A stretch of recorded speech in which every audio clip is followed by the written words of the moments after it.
بسم اللہ الرحمن الرحیم. ہم محتاج ہیں، ہماری ضرورت ہے. اس لیے اس کام میں طالب بن کے چلنا ہمیشہ مرنے تک. ہاں، طالب بن کر، طالب جو خود آئے گا، وہ بلانے کا منتظر نہیں ہوگا. طالب مطلوب میں استغنا ہوتا ہے.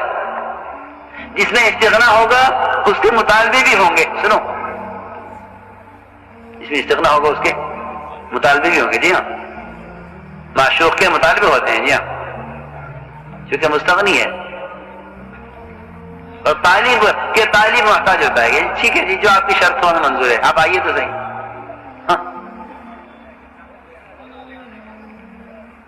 مطلوب میں استغنا ہوتا ہے، طالب میں احتیاج ہوتی ہے. تو داعی کا مزاج یہ ہے کہ وہ تو موت تک طالب ہی بنا رہے، مطلوب نہیں.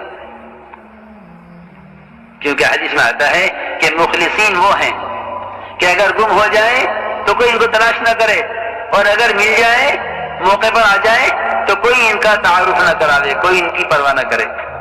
ہاں، وہ ہوتے ہیں مخلصین. یہ فرمایا حدیث میں. چنانچہ آپ نے حضرت زید کو 20 سال کھجوریں زیادہ دلوائیں. ستانے والوں پر احسان. انہوں نے کہا زیادہ کیسی؟ کہ زیادہ اس لیے کہ میں نے آپ کو قتل کی دھمکی دی ہے. حضرت نے پوچھا، زید تم نے ایسا کیوں کیا عالم ہوتے ہوئے؟ فرمانے لگے کہ عمر، ساری علامتیں میں نے دیکھ لی تھی، حضور اکرم صلی اللہ علیہ وسلم کو نظر پڑتے ہی سمجھ گیا تھا، لیکن آپ کے ساتھ زیادتی اس لیے کی ہے تاکہ معلوم ہو کہ آپ کے اندر صبر کی کیفیت کیا ہے آپ کی. کیونکہ آپ کی ہماری کتاب میں لکھا ہوا ہے کہ ان کے ساتھ جتنی زیادتی کی جائے گی ان کے صبر میں اضافہ ہوگا. ہاں، اس لیے ہمارے یہاں یہ سوال ہی نہیں ہے کہ بھیا کب تک برداشت کریں. ہاں، کب تک برداشت کریں. ہمارے یہاں سوال ہی نہیں ہے. ہمارے یہاں یہ سوال ہی نہیں ہے. دعوت میں سوال ہی نہیں کب تک برداشت کریں. ابو ذر غفاری رضی اللہ تعالیٰ عنہ مسجد میں سوئے ہوئے تھے. فرمایا، اے ابو ذر، مسجد میں کیوں؟ عرض کیا کہ میرا کوئی گھر در نہیں ہے، میں تو مسجد میں رہتا ہوں. فرمایا، اے ابو ذر، کیا ہوگا جب مدینے والے تجھے تنگ کریں گے؟ فرمانے لگے کہ مدینہ چھوڑ کر ملک شام چلا جاؤں گا. فرمایا، جب ملک شام والے پریشان کریں گے پھر کیا کرو گے؟ عرض کیا کہ ملک شام چھوڑ کر پھر مدینے آ جاؤں گا. فرمایا، مدینے والے دوبارہ تجھے تنگ کریں گے پھر کیا کرے گا؟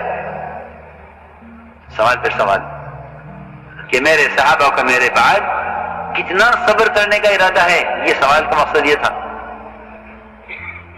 ابو ذر غفاری نے عرض کیا کہ پھر تو میں ان کا مقابلہ کروں گا. فرمایا، نہیں ابو ذر، ایسا مت کرنا. ابو ذر، ایسا مت کرنا.